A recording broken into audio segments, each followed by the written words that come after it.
Bueno, bienvenidos al curso internacional de motilidad digestiva pediátrica Dr.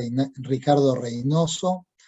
Este curso, vuelvo a decir como veces anteriores, es auspiciado por la Sociedad Argentina de Pediatría, el Círculo de la Motilidad de la República Argentina y la Sociedad Latinoamericana de Gastroenterología, Hepatología y Nutrición Pediátrica. Esta es nuestra quinta charla. Tengo el gusto de presentar al doctor Samuel Nurko. El doctor Nurko nos va a hablar de avances en manometría esofágica. El doctor Nurko es un egresado de la Facultad de Medicina de la Universidad Nacional Autónoma de México. Es director del Centro de Motilidad y Trastornos Funcionales Gastrointestinales del Boston Children's Hospital de Estados Unidos. Es profesor de pediatría de Harvard Medical School y co-chair del Comité de Roma Pediátrico. Y para el Comité de Roma Pediátrico es aquel que se reúne para determinar qué conducta debemos adoptar los gastroenterólogos pediatras con respecto a todos los trastornos funcionales gastrointestinales pediátricos. Se va haciendo cada tantos años. Actualmente está vigente el Roma 4, y el doctor Nurko está en el board, pero no solo de pediatría, en el board de todo del Roma 5. Es el único pediatra que está en eso, con lo cual estamos ante alguien que realmente está haciendo algo trascendente y al cual vamos a seguir todos nosotros de acuerdo a los lineamientos que va dando. El doctor Nurko es mexicano y no se olvida de sus orígenes. Realmente acá que tenemos gente de toda Latinoamérica, tenemos que agradecerle porque realmente para cualquier cosa que le pedimos, como este curso o cuanta charla hemos necesitado, siempre está presente, siempre nos está enseñando con muchísima humildad. No solo sabe muchísimo y es posiblemente el número 1 del mundo en lo suyo, sino que no se olvida de Latinoamérica y constantemente nos está enseñando. Así que bueno, doctor Nurko, lo dejo con la charla. Muchas gracias. Gracias. Puedes, déjame ponerla. ¿Sí pueden ver las mías? Sí, perfecto. Sí, bueno, pues buenas noches a todos. Les mando un abrazo desde Boston. Es un placer poder compartir con ustedes. Es una tristeza que no lo podemos hacer cara a cara. Estoy contento de ver cuánta gente se metió. Hay muchos amigos viendo los nombres de algunas de las caras. Bienvenidos. Sé que estamos compitiendo con Argentina, Paraguay, y al ratito vamos a competir con México, Canadá. Entonces, la motilidad esofágica es más importante que el soccer para todos nosotros, entonces me da mucho gusto que lo pueden compartir en su teléfono. Me imagino, nada más vayan dando los scores, aunque el de México es después, ¿no? Pero primero quiero agradecer a los organizadores. Creo que esta iniciativa es muy importante. Creo que la tristeza de no podernos ver ha facilitado una nueva manera de enseñar. Yo creo que el Zoom está aquí para quedarse. Este tipo de pláticas a mí se me hacen que son muy útiles porque podemos hacer cosas que de otra manera hubieran sido mucho más complicadas hacer, ¿no? Entonces hay mucha iniciativa de poder continuar y es un placer estar con ustedes. Agradezco especialmente a Román por la invitación y a todos los organizadores del curso. Sí, se me encomendó esta vez, ya vi el programa, sé que han tenido muchas otras pláticas. Yo voy a enfocarme a lo que es la manometría esofágica y los avances que hay en la fisiología esofágica. Van a ver, no voy a hablar únicamente de manometría. Sí tengo algunos disclosures. Yo tengo estudios con Allergan, que son los que hacen ciertas medicinas, y con IHS, que son los que hacen el neuroestimulador. Fuera de lo demás no tengo ninguna disclosure y nada que se aplique a lo que estamos haciendo aquí, ¿no? Entonces, sí, los objetivos, voy a hablar los nuevos avances que hay en la manometría esofágica y además voy a a tomar la segunda parte de mi plática para poder hablar de las nuevas maneras de estudiar la peristalsis esofágica, especialmente el endoflip, que como ustedes saben es la peristalsis secundaria del esófago, y voy a enseñarles qué es lo que estamos haciendo y qué es lo que sabemos hoy en día, ¿no? Quiero recordarles, y voy a dar una cosa que voy a ir desde lo muy simple y básico hasta lo más complicado, para que todos estemos más o menos en la misma onda. Recordarles que el esófago es el órgano de sueño para el motilólogo. Todos ustedes, muchos hacen motilidad. Es un órgano que tiene funciones únicamente de motilidad en general. Si ponen a pensar en el intestino delgado, tiene 1000 funciones, entonces es mucho más complicado estudiarlo, ¿no? El esófago es un tubo que va desde la boca hasta el estómago, y claramente su función motilóloga es muy simple, ¿no? Es facilitar la ingestión de la comida, y no voy a hablar de la deglución, o sea, yo voy a hablar del cricofaringio para abajo. Ayuda al transporte de lo que se toma hacia el estómago, pero al mismo tiempo tiene mecanismos para proteger a la vía aérea con el esfínter superior, para que no haya aspiración, y además para prevenir el reflujo del contenido gástrico, ¿no? Esto es lo que hace, les digo, la motilidad es mucho más simple que la motilidad de otros órganos, ¿no? El problema que hay con el esófago, y me imagino que la mayoría de los que están en la plática son gastroenterólogos y la mayoría motilólogos, es que, como ustedes saben, los síntomas de disfunción esofágica son muchísimos y se relacionan ya que a la falta de tránsito, es decir, las cosas no bajan, a que hay demasiado reflujo, es decir, las cosas se regresan, o que hay demasiada percepción del problema. Y si ustedes se fijan en los síntomas, por ejemplo, de disfagia, puede ser un síntoma de falta de tránsito, de que no se abre el esfínter, puede ser un síntoma de reflujo, puede ser un síntoma de sensación. Es decir, el síntoma y la semiología de los síntomas sí nos ayudan a distinguir un poco qué es lo que está pasando con el paciente, pero la verdad es que hay tanto overlap entre los síntomas que necesitamos hacer estudios para poder entender exactamente qué le está pasando a nuestro paciente, ¿no? Y aquí es donde entender la fisiología esofágica es muy importante para poder diferenciar la patofisiología del síntoma que estamos viendo, ¿no? Cuando estamos hablando de síntomas esofágicos, ya saben, hay desde problemas anatómicos como las estenosis, o cuando hay otro tipo de obstrucción, cuando hay problemas de la mucosa como la esofagitis eosinofílica, pero hay problemas claramente de peristalsis, del tránsito, de reflujo o de la relación con los síntomas.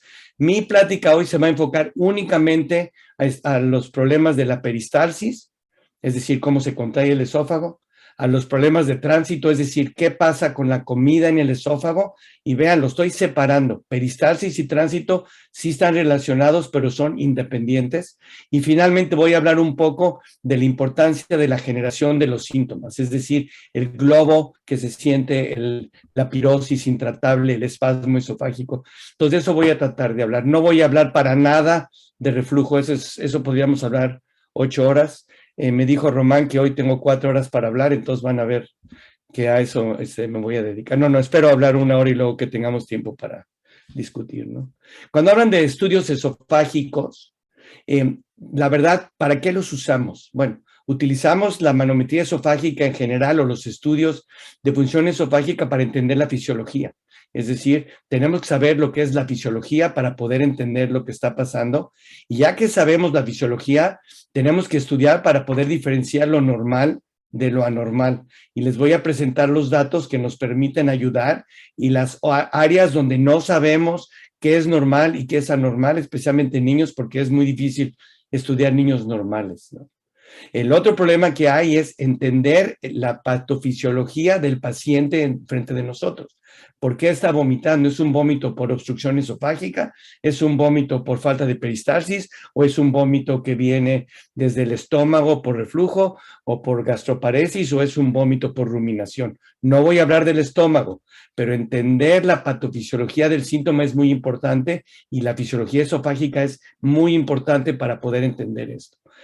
Los estudios de manometría esofágica también y la fisiología esofágica también se utilizan para poder entender si hay respuesta al tratamiento. Y les voy a enseñar datos como la manometría esofágica, especialmente el EndoFlip, nos pueden ayudar a definir quién va a responder a la terapia y si han respondido a la terapia.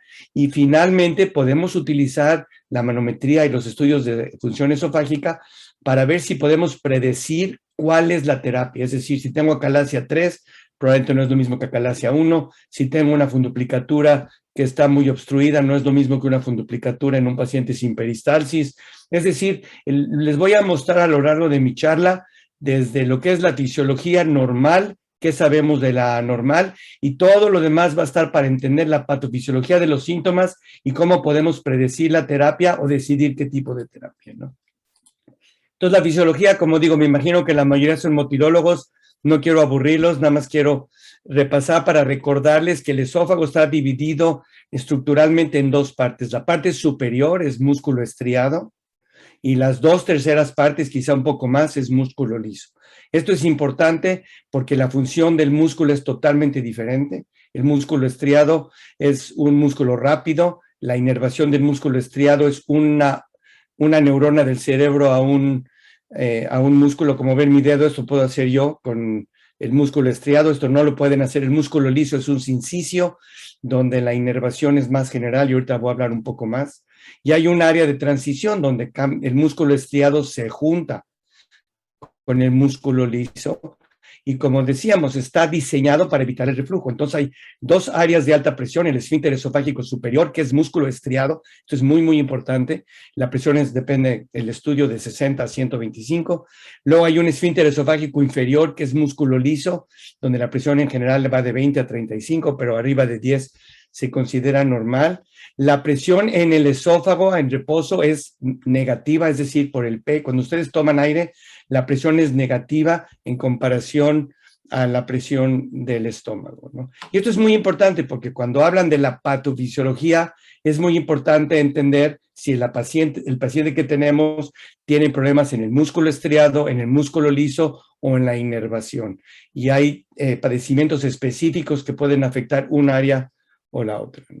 ¿Cómo sabemos todo esto? Bueno, haciendo la manometría esofágica, que es realmente lo que vamos a hablar, donde estamos intubando por medio de la nariz, aunque en bebés se puede hacer por la boca, que ya con los nuevos catéteres no hacemos, y podemos medir dependiendo del catéter que tienen, y de esto vamos a hablar un poco más, todo el esófago, desde la faringe, el esfínter, el cuerpo esofágico, el esfínter esofágico inferior, y el estómago. Aquí están viendo la manometría normal que se utilizó hasta hace unos 10 años o quizá un poquito más, donde había únicamente 6 transductores y donde se definió todo lo que era la fisiología esofágica antigua, pero esto era realmente poco efectivo y poco eficaz, y luego se descubrió lo que se llama la manometría de alta resolución, donde dependiendo del catéter en general, el catéter normal de adulto tiene 36 transductores de presión divididos por cada centímetro. Aquí era dividido, depende del catéter, cada 5, cada 3, pero aquí es dividido cada centímetro, es decir, tenemos un catéter que está yendo desde la faringe hasta el estómago, dividido por 1 centímetro, y van a ver las líneas, pero como ver las líneas de 36 es muy difícil, alguien inventó una transposición que se llama la transposición de Fournier, donde cambiaron las líneas a topografía, es decir, la manometría esofágica ya no es una cosa de ver líneas, es una cosa de ver imágenes, es una cosa más de impresión. Y todos los que hemos hecho esta manometría y la transición, yo les puedo decir al principio, a mí me costaba muchísimo trabajo entender la diferencia. Yo cambiaba de esto a las líneas todo el tiempo, hasta que uno se estudió, ya me acostumbré, y ahorita yo no he visto las líneas en los últimos 6 años, yo creo. Esto es mucho más intuitivo y esto es mucho mejor. Entonces, cuando ustedes van a ver toda la plática de la manometría esofágica, va a estar enfocada a esta manometría de alta resolución. Ahorita les voy a enseñar algo de los catéteres, donde vuelvo a lo mismo, la transformación de Fournier hace la topografía, y la topografía lo que está hecho está relacionada al color de las zonas. Dependiendo de la escala, Entre más rojo es el color, más alta es la presión. Es decir, cuando ustedes tienen no presión, como cuando se abre el esfínter, la presión es de 0, entonces está en azul. Una contracción esofágica fuerte, aquí están viendo, de 120, 140 van a estar en rojo. Conforme va bajando la presión, el color se hace más amarillento hasta verde, ¿no? Y aquí están viendo en la zona de transición, la presión es muy baja. En el esfínter esofágico inferior, decíamos, es como de 20. Aquí pueden ver, es mucho más verde que el superior, que es mucho más alto. Entonces, lo único que esto les está mostrando es el color que se relaciona de la transformación de la presión a la topográfica. Y como les digo, la nueva tendencia es medir la manometría por topografía, ¿no? Cuando ustedes ven el trago normal, sí podemos entonces recordar que el esófago proximal es el músculo estriado, el esófago distal es el músculo liso, y todos ustedes que hacen manometría, espero que se hayan fijado cómo la contracción arriba en la faringe es mucho más rápida que abajo, ¿no? Cuando están viendo, ahorita les voy a enseñar un trazo, es porque el esfínter, el músculo estriado es mucho más rápido que el músculo liso. Y aquí están viendo, vuelvo a lo mismo, el esfínter superior, el esfínter inferior, ¿no? ¿Qué es lo importante? Bueno, el primer concepto que quiero yo dar, porque tiene mucho que ver con la patofisiología, es que la inervación del esófago va cambiando. Ustedes saben que el plexo mientérico y la inervación de motilidad del intestino en general es independiente del sistema autónomo, nervioso autónomo, porque viene del plexo mientérico. Y todos los mediadores, en general, desde el esófago, el estómago, el intestino, el ano recto, es lo que se llama no colinérgico, no adrenérgico, que es más bien el óxido nítrico, el nitric oxide. Todas las neuronas, puedo adelantarme un poco, todas las neuronas que van derechito al músculo liso vienen como la neurona postgangliónica, es decir, del cerebro, especialmente del vago, llegan al plexo mientérico, esa es la neurona preganglionar, se anastomosa con el plexo mientérico y luego viene la neurona inhibitoria que va directamente al músculo liso del esófago. El músculo estriado, como les decía yo, es del cerebro, una neurona llega derechito al músculo. Entonces, la inervación del estriado es muy diferente que la inervación del músculo liso. Entonces, el concepto es que la inervación del músculo en general es inhibitoria, es decir, el esófago tiene un tono inhibitorio muy importante, que eso es lo que estoy enseñando aquí. Un tono inhibitorio que es no adrenérgico, no colinérgico, y la parte colinérgica es mucho más alta relacionada al músculo estriado y en la parte de arriba. Y entre más va uno distal, más inervación del nitric oxide hay y menos colinérgica. Y esto es muy importante porque en padecimientos como la calasia, donde no hay inervación no colinérgica, entonces tenemos contracción total porque tenemos demasiada acetilcolina y por eso si le damos Botox mejora, porque estamos quitando este exceso colinérgico, ¿no? Ese es un concepto. Es muy importante entender que cuando ustedes estudian la manometría, no estamos midiendo la relajación, es decir, lo que estamos detectando más es la acetilcolina. Es muy difícil ver cuando no hay relajación, porque para eso necesitan un varostato y otras cosas. Pero esas son nada más minucias. Pero quiero que vuelvan a entender esa interacción entre la neurona postganglionar, la inhibición inhibitoria y la presencia de acetilcolina. Entonces, la inervación es muy, muy diferente. Cuando están viendo una manometría normal, aquí estoy viendo y la voy a utilizar aquí. Primero recordarles, esto es lo que se llama el pressure inversion point, es decir, cuando ustedes entran cuando ustedes intuban al paciente y para saber que está intubado, aquí tienen el esfínter inferior, el esfínter superior, siempre sabemos que el estómago es positivo, el esófago es negativo. Aquí están viendo, esta es la demostración de que está el catéter correctamente y esta presión, este punto acá, es exactamente la transición de supradiafragmático a infradiafragmático, ¿no? Y esto es muy importante, aquí lo pueden ver y les voy a enseñar otra transparencia después. Cuando ustedes inspiran, ven que la presión del esfínter aumenta y el estómago se hace positivo y el esófago es negativo. Recuérdense, más azul es más negativo, más rojo es positivo. Aquí el paciente está inspirando y la presión gástrica sube y la presión intratorácica baja, ¿no? Entonces aquí estamos viendo, este es un trago normal. y quiero que vean, aquí están viendo, el paciente traga, ven la faringe, como les decía yo, la faringe se mueve muy, muy rápido, aquí están viendo la transición, y luego tienen aquí el esfínter, la peristalsis al esfínter inferior, y tienen la apertura del músculo. Lo importante, aquí van a ver otro, vean, traga el paciente, se abre, es azul, y aquí están viendo la peristalsis con la zona de transición y la relajación del esfínter. Entonces, ¿qué sabemos? Si ustedes tienen un paciente en el que se han perdido las neuronas del plexo mientérico, no hay manera de preguntarles preguntas porque no estamos interaccionando, la clásica es la acalasia, cuando no hay neuronas intrínsecas, es decir, no hay nada postgangliónico, ustedes pueden ver, no hay contracción, no hay relajación del esfínter. Esto, el paciente no sabe que tiene acalasia, pero esta manometría les dice a ustedes que hay un problema serio donde el esfínter no se está relajando y no hay peristalsis. Y lo único que hace eso en ausencia de cirugía es la acalasia. Aquí pueden ver que el esfínter superior y la faringe sí están funcionando muy bien. ¿Qué pasa cuando no hay músculo? Aquí pueden ver, no hay esfínter y no hay peristalsis. Espero que todos vean la diferencia entre una escleroderma y una acalasia. Aquí están viendo el esfínter está contraído y no hay peristalsis. Aquí no hay peristalsis, pero no hay músculo. Es decir, la manometría les permite a ustedes definir si el problema es del músculo o de las neuronas. Y aquí estamos enseñando los ejemplos. ¿Qué hay aquí? Aquí están viendo un paciente con peristalsis normal, pero no se relaja bien el esfínter. Esto no es una acalasia, este es un problema de disfunción del esfínter gastroesofágico por obstrucción. Este es un caso de una funduplicatura. Es decir, esta manometría les muestra que el esfínter no se está funcionando. O sea, la manometría no les da diagnóstico, la manometría les da patrones que ustedes tienen que interpretar de acuerdo a la fisiología, ¿no?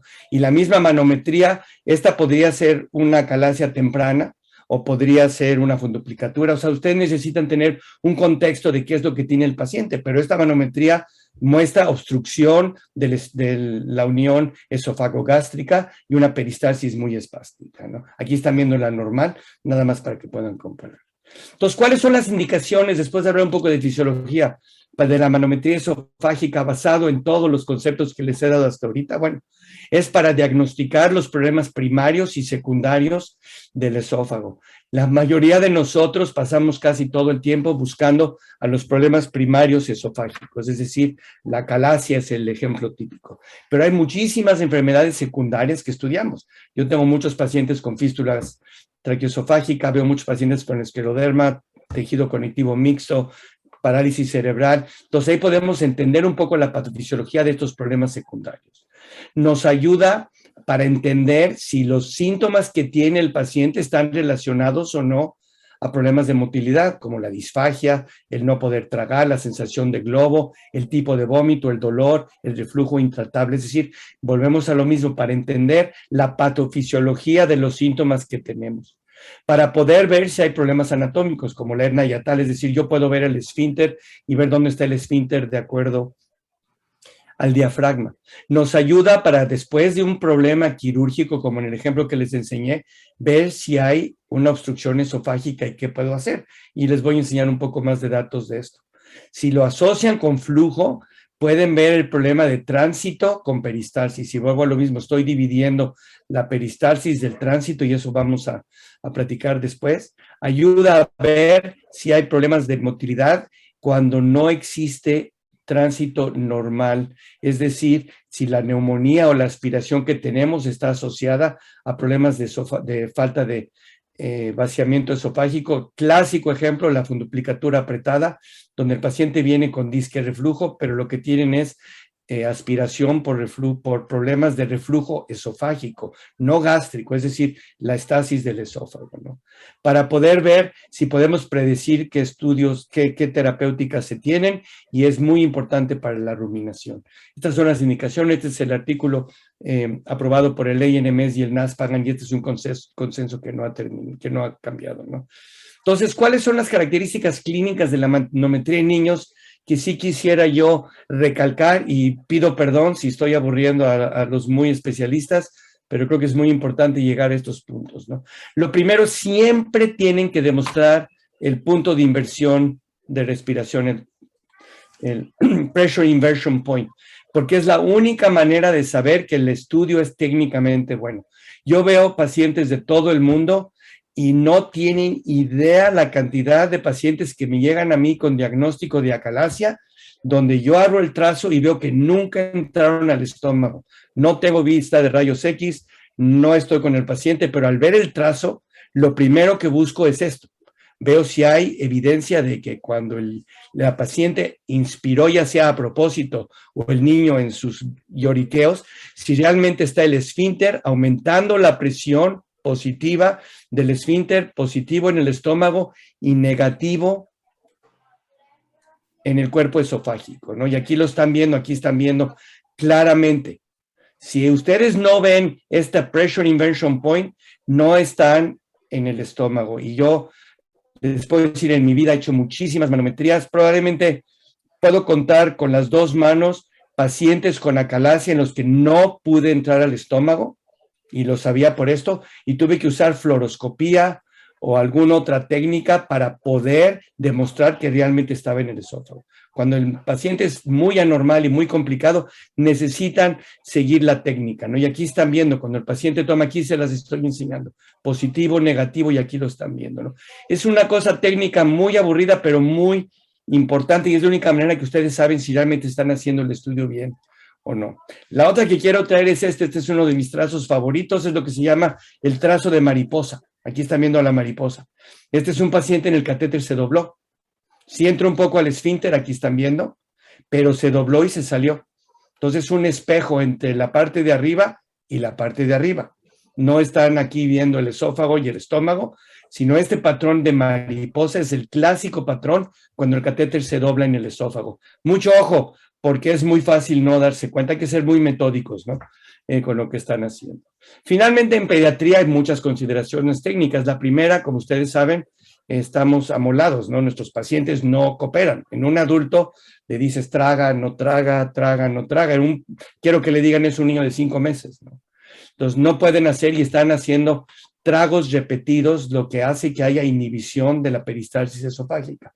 Esto les voy a enseñar un poco más, pero si siguieron mi explicación de la cosa inhibitoria, cuando ustedes tragan muchas veces, la primera onda va a tratar de bajar, pero la segunda onda inhibe la peristalsis, la tercera inhibe la peristalsis hasta que dejan de tragar, hasta que la peristalsis ocurre únicamente después del último trago. Cuando están tragando mucho, como en un bebé, a veces es muy difícil poder ver peristalsis. El niño no tiene escleroderma y no tiene acalasia, tiene tragos repetidos. Si no se esperan más en general se recomienda 20 segundos, algunos 30, yo me espero por lo menos 10 segundos porque en niños es difícil.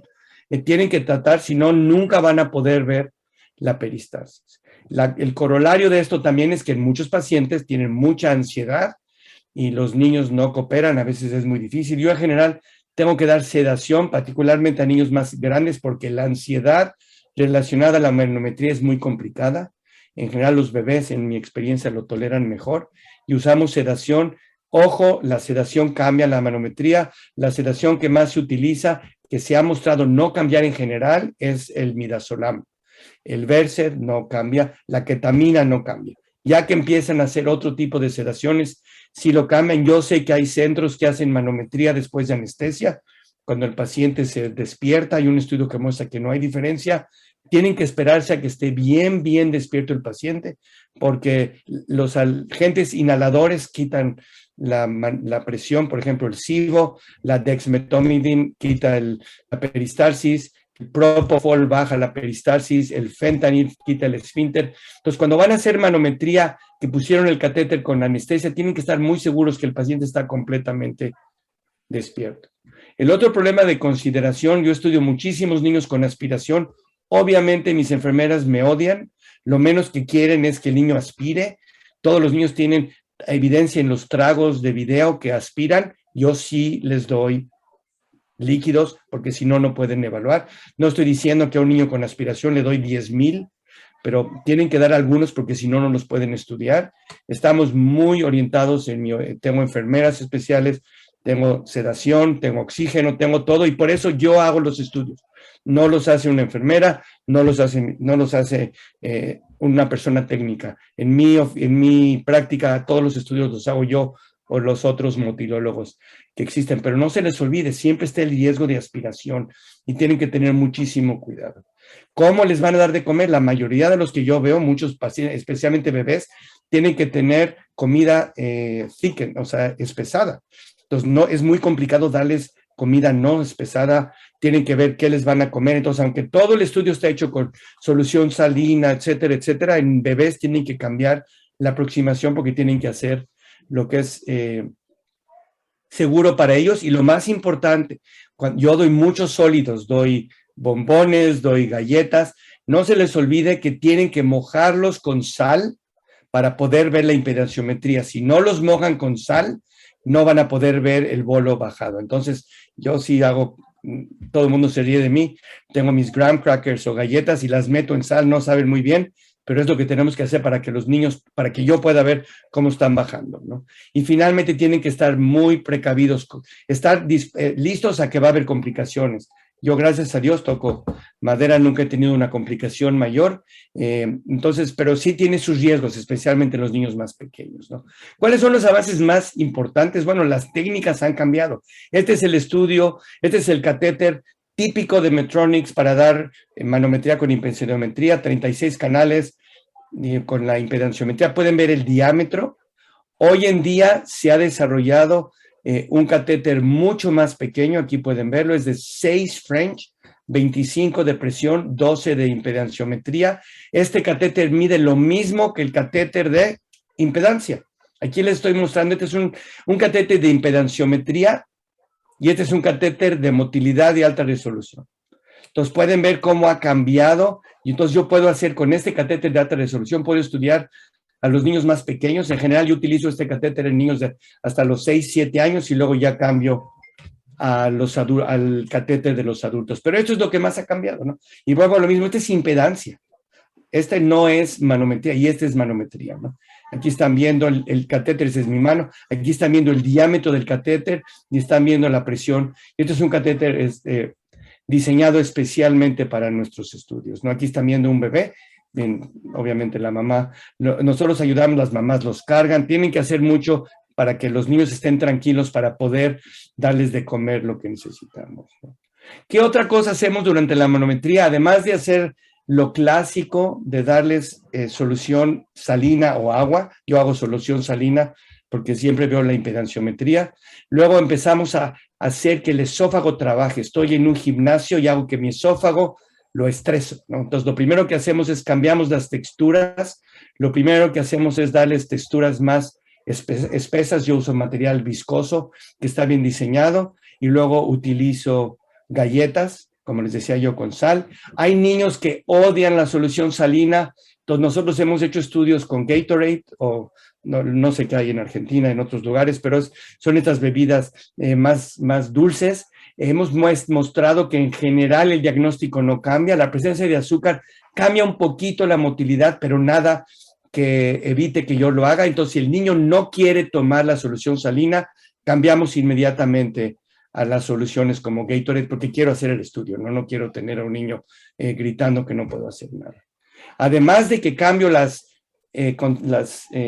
del espesor, hay hoy nuevos estudios que muestran que para poder ver la reserva esofágica, además de utilizar sólidos, se hace lo que se llama tragos rápidos, es decir, la inhibición de glutorio es muy importante para que ustedes puedan ver la reserva del esófago. Entonces, nosotros rutinariamente hacemos el Rapid Drink Challenge, el Rapid Swallows, donde hacemos 5 tragos seguidos para ver lo que está pasando y les voy a enseñar algunos datos de esto. Finalmente, recordarles que la manometría sí tiene un efecto en el pronóstico y en la evaluación del tratamiento, de la efectividad del tratamiento, ¿no? Entonces, aquí estoy dándoles un ejemplo. Este es el mismo paciente para que vean la implicación de que trabaje mejor. Aquí están viendo cuando le doy líquido, vean la peristalsis es muy anormal. Aquí están viendo la impedanciometría. El tránsito es terrible. Cuando le doy sólido, vean nada más como el esófago pudo reclutar y contraerse mucho mejor. Este es un buen pronóstico.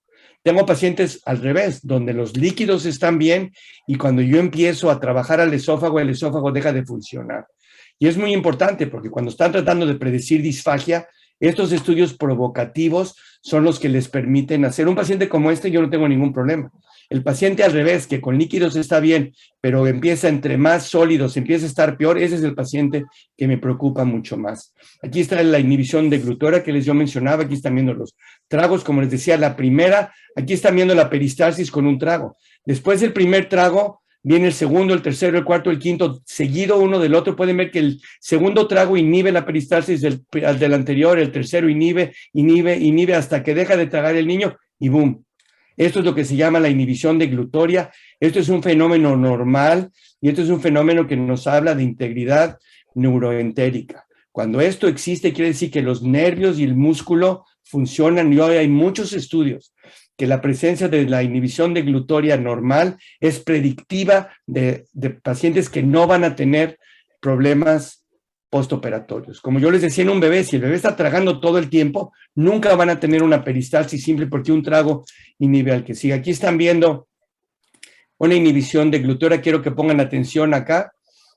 Van a ver cuando el paciente empieza, traga, está tragando, vean, no hay peristalsis.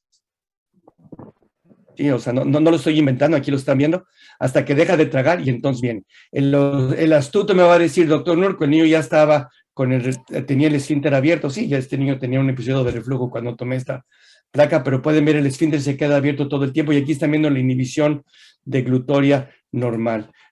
Aquí están viendo un paciente con disfagia, la manometría estacionaria, sin nada, estaba normal, todo normal, pero cuando le dimos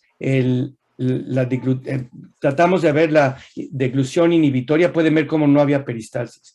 Y esto explica por qué el paciente tenía tanta disfagia. Aquí está viendo un paciente con una funduplicatura, no hay relajación y pueden ver que con la inhibición de glutoria no hay peristalsis. Es decir, este paciente tiene un problema intrínseco de la motilidad y eso explica su disfagia, ¿no? Entonces, cuando estamos hablando de lo normal y anormal, ya les enseñé muchísimo de lo que es normal. Cuando hablamos de lo que es anormal, hay anormalidades anormales que son incontrovertibles y que nadie discute, ¿no? Y eso es lo que más vamos a señalar. Y entonces aquí es donde ha sido muy importante la clasificación de Chicago. Como ustedes saben, ya estamos en la Chicago 4, que se acaba de publicar, y la Chicago 4 divide otra vez en dos tipos de problemas principales, ¿no? Los problemas de la unión esofagogástrica, es decir, que el esfínter no se está relajando, y los problemas de la peristalsis. Y esta transparencia, y así lo publicaron, está hecho a propósito. Primero, en una manometría, lo primero que tienen que definir es qué está pasando con la unión esofagogástrica. Es decir, el analizar la manometría es una cosa de jerarquías, donde tienen que priorizar primero, ¿hay un problema o no de la unión esofagogástrica? Esa es la primera cuestión. La segunda, ahora sí, ya sabiendo qué está pasando con la unión, qué está pasando con la peristalsis. Pero es muy importante, si el paciente tiene acalasia, lo demás es irrelevante, ¿no? Pero es muy importante y luego llegamos a la tercera parte que son la diferencia entre anormalidades mediocres que pueden ser importantes o no importantes, ¿no? Entonces, si me regreso a la clasificación 4, están viendo que tenemos a la acalasia, que es la enfermedad sine qua non motora que más hemos estudiado. Y aquí están viendo el ejemplo, están viendo que hoy sabemos, antes con la manometría normal no veíamos la diferencia, pero que con la manometría de alta resolución, la acalasia hay de 3 tipos, estos son 3 pacientes míos, pueden ver en todos hay no relajación del esfínter, lo primero que contestamos, pero luego los fenómenos son diferentes, en ninguno hay peristalsis, pero aquí hay una presurización, que es lo que hoy llamamos acalasia tipo 2, y si ustedes lo miden, esto no es peristáltico, pero son contracciones de presurización. Hay pacientes que tienen contracciones muy altas espásticas, es lo que se llama la acalasia tipo 3, y aquí están viendo la típica acalasia donde no hay nada, ¿no? Hoy en día sabemos que es un continuo, probablemente todo el mundo empieza con la acalasia tipo 2 y luego va a la 1, algunos empiezan con la 3, pero el pronóstico varía, el mejor pronóstico es para la acalasia tipo 2. Entonces la manometría de alta resolución sí nos permite llegar al diagnóstico de la acalasia. Aquí están viendo los 3 y aquí están las definiciones de Chicago 4. Hay una entidad que está definida en Chicago 4, definida por manometría, muy controversial. En niños es muy rara, pero sí hemos visto pacientes en los que no hay acalasia porque hay peristalsis normal, pero tienen obstrucción esofágica en la unión del esófago gástrica sin funduplicatura. Yo he visto muy pocos pacientes en adultos, hay muchísima descripción y hay mucha discusión. ¿Qué son? ¿Son acalasias tempranas o representan otra cosa? Y con el uso del EndoFlip, que les voy a enseñar un poco después, la mayoría de estos pacientes no tienen un problema esofágico. Yo predigo que la clasificación de Chicago con el uso de EndoFlip va a cambiar y estos pacientes con problemas de la unión sin problemas peristálticos van a cambiar de clasificación, ¿no? Y luego tenemos los problemas de la peristalsis. Cuando no hay contractibilidad, eso es lo más serio, como los esclerodermas, fístulas tractoesofágicas, el espasmo esofágico, la definición, aquí la están viendo muy claramente, la definición en pediatría es muy complicada y nunca se ha validado, y voy a hablar un poco de cómo cambiamos Chicago a los niños, pero especialmente si ustedes tienen el sistema de Medtronic o el de MMS y ustedes hacen el análisis, les prometo que el 70% de las veces, aunque su manometría esté normal, la computadora les va a decir que hay un espasmo, porque la velocidad de los niños es diferente y es más rápida. Entonces yo no le hago ninguna atención al espasmo del software, a menos que yo realmente vea que los niños tienen este espasmo, ¿no? Luego está el esófago hipercontracto, con hipercontractibilidad, y finalmente aquellos que tienen los problemas de peristalsis menos importantes, ¿no? Entonces, si ustedes ven la clasificación 4, y perdón que no se ve más grande, vuelvo a lo mismo. Lo primero es qué está pasando con la unión esofagogástrica, y hoy en día no se define por presión, se define por el IRP, la relajación, los 4 segundos después de la relajación, y aquí están viendo en general, dependiendo de la máquina, un IRP menos de 15 se considera normal. Quiero hacer el mensaje de que en el MMS, hoy se llama Laborie, la presión del IRP tiende a ser un poco más alta, hay estudios que muestran que puede ser hasta de 20, y que claramente hay niños que tienen acalasia con un IRP de 8. Entonces la presión no sirve, sirve como una guía, pero ustedes tienen que tener el criterio de ver qué patrón hay, y si el esfínter no se relaja y no hay peristalsis y el niño está obstruido, no importa cuál es la presión del IRP, si tiene 8 o 9 sigue siendo acalasia. No se fijen tanto en el número, ¿no? Pero en general son las clasificaciones. Aquí pueden ver, de acuerdo al IRP, aquí están viendo otra vez, se clasifica en los 3 grupos. Si empieza a haber problemas de peristalsis, entonces aquí están viendo otra vez cómo diagnostican. Esta es la clasificación 4, no tengo mucho tiempo de verlo todo, pueden verlo, aquí está la referencia, pero la jerarquía, unión esofagogástrica y luego peristalsis mayor. Hoy en día sabemos que inclusive Chicago 4 es imperfecta, por lo que yo les decía. Entonces Chicago 4 por primera vez ayuda que utilicen otros estudios para dar un mejor diagnóstico. Y aquí están viendo los tragos rápidos para la inhibición de glutoria, están asociándolo con pruebas de bario, con una pila, están haciéndolos con otros estudios, y esto es lo que ha ayudado a definir mejor los problemas del esófago motor que no son acalasia o que son equívocos, ¿no? Y esta es la nueva clasificación, y es muy interesante cómo están cambiando a agregar otras cosas, porque estamos viendo que no es una clasificación perfecta. No tengo mucho tiempo de entrar a eso, pero la pregunta es, bueno, ¿cómo se cambia la Chicago a niños? No hay ningún estudio que muestre Chicago 4, eso no se ha hecho, pero hay estudios con Chicago 3. Aquí están viendo el primer estudio, y no tengo mucho tiempo de hablar de todos los datos. Aquí están viendo el IRP. Como vean, hay niños normales que tenían un IRP hasta de 15 a 20. Y lo que mostraron es que en general la edad del paciente y el tamaño del esófago sí se correlaciona con el IRP. Y entre más pequeño es el paciente, más alto puede ser el IRP. La latencia puede ser menor, y lo que se considera falta de peristalsis fragmentaria no es lo mismo un adulto de 1,70, donde el esófago tiene un segmento de 5 centímetros que no funciona, que consideran seminormal, a un niño que mide menos de 1 metro, donde el esófago mide 31 centímetros y tenemos, o 25 centímetros, y 5 centímetros tienen un break, ¿no? Entonces hay que adaptar esto, y hay estudios que han tratado de hacerlo. Aquí están viendo un estudio que demostró, si ustedes toman la clasificación de Chicago típica y la revisan con los nuevos estudios que muestran que hay que ajustar para la altura y el tamaño de los pequeños, pueden ver que cambia desde la definición de obstrucción distal, puedan ver cómo cambió, la definición del espasmo cambia muchísimo, y muy importante, lo que se llama large breaks cambian, porque cuando los niños son chiquitos y ustedes se dan cuenta que el break que es normal para un adulto no es normal para un niño, cambia. No hay mucha validación de esto, pero en general en este estudio 66% de los que habían diagnosticado mostraron una motilidad, una anormalidad de la motilidad usando el Chicago 3, y cuando se cambió para la edad y el tamaño, esto cambió de 66% de anormalidad a 50%. Es decir, tienen que tener cuidado cuando utilizan la computadora y no están viendo los trazos, y los pacientes no tienen una acalasia clásica. Hay que tener mucho cuidado, ese es mi mensaje más importante, ¿no?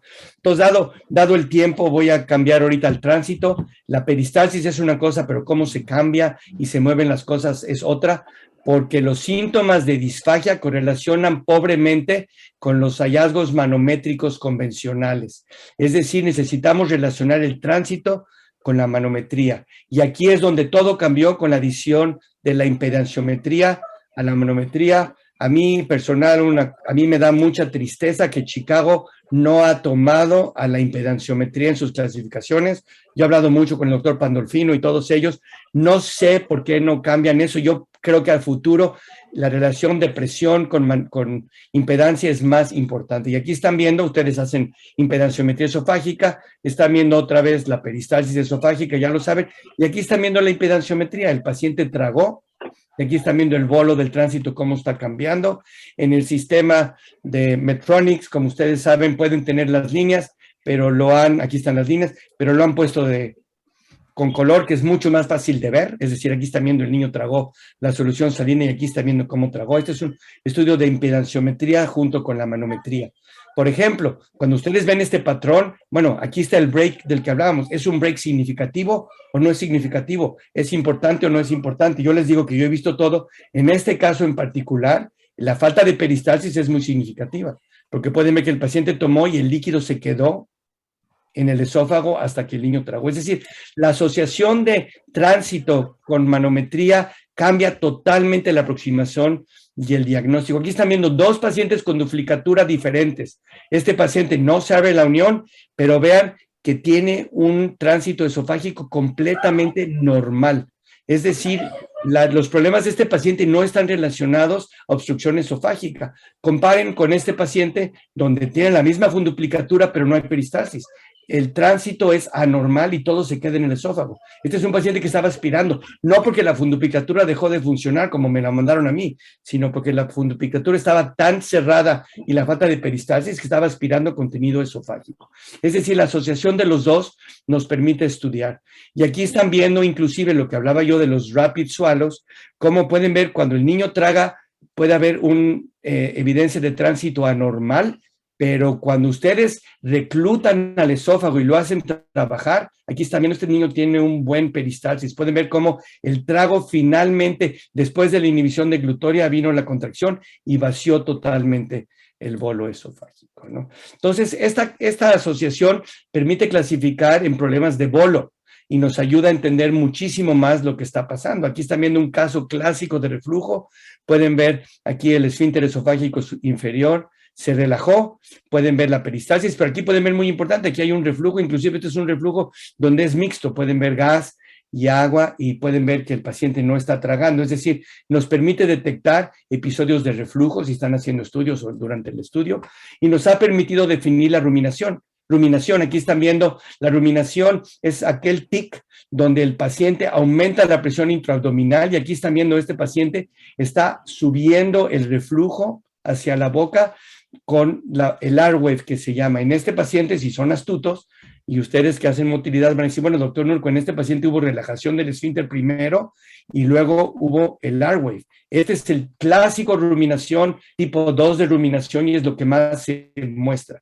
El paciente tiene un fenómeno de cavidad común, siente que cambió la presión intraesofágica y produce el airwave para subir todo y tener la regurgitación. Comparen esto con el tipo 1 de ruminación, donde nosotros demostramos, este paciente, la ruminación ocurre cuando el niño está pujando y hace el airwave. Aquí no hay relajación del esfínter. Este paciente hizo el R-Wave y luego vino la ruminación. Entonces tú estás viendo que no solo la ruminación es ruminación, sino hay tipos de ruminación y la manometría esofágica con impedanciometría nos permite diferenciarlo. Aquí está viendo otro caso muy importante que casi muy poca gente lo estudia. El tipo de ruminación que nosotros clasificamos como belching supradiafragmático son niños que eructan todo el tiempo y sienten que sube la comida. Aquí están viendo el esfínter está cerrado. Aquí están viendo el gas es positivo para todos los que no hacen impedanciometría, pero están viendo este niño está eructando, está abriendo el esfínter, traga gas, llega al esfínter cerrado y lo eructa. Esto es lo que se llama supradiaphragmatic belching. Y esto es muy diferente que el niño que eructó. Aquí están viendo un niño que eructa, se abrió el esófago y aquí están viendo el eructo, ¿no? Entonces es muy importante que el esfínter se abra y haga un eructo a que el niño esté tragando aire y rebote, porque el tratamiento es totalmente diferente. Y finalmente el uso más importante es en este tipo de pacientes. Los pacientes que están ruminando, entre comillas, y pujan y nada pasa, ¿no? Aquí están viendo este paciente, quiere ruminar y quiere decirme al doctor Nurko, mira, mi problema es que se me sube la comida y están empujando, el esfínter está cerrado, nunca se abre y nunca hubo evidencia de reflujo. Entonces, la manometría esofágica con impedanciometría les ayuda mucho a diferenciar esto. Y si ustedes hacen en esos pacientes que les enseñé, han hablado del diaphragmatic breathing. Si ustedes hacen eso, ustedes pueden, aquí están viendo, el paciente está inspirando más, presión abdominal muy alta, presión intraesofágica negativa, volvemos a la fisiología. Aquí están viendo, el paciente está normal y luego le hacemos el diaphragmatic breathing.